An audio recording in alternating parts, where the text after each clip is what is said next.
دوسری نشانی فرمایا کہ بندے کو، ہر بندے کو غصہ آتا ہے.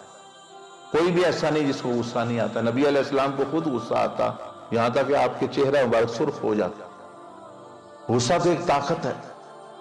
غصہ ذاتی طور پر نہ برا ہے نہ اچھا ہے. اس کا استعمال کہ آپ کرتے کیا ہیں جب غصہ آ جائے، وہ اس کو اچھا یا برا بنائے گا. فرمایا کہ جب غصہ آ جائے بندے کو، غصے کے باوجود نرمی سے پیش آنا، یہ دوسری نشانی.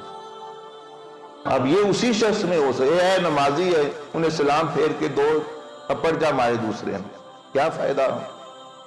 کیا پتہ چلے بھی یہ نمازی ہے، یہ روزہ رکھا ہوا ہے جی، روزہ رکھا ہوا ہے تو گالی دینی شروع کر دی، لڑنا شروع کر دیا. تو نبی علیہ السلام نے فرمایا کہ جس نے روزے میں بھی جو اس طرح کرے گا، اس نے روزہ رکھا ہی نہیں ہوا.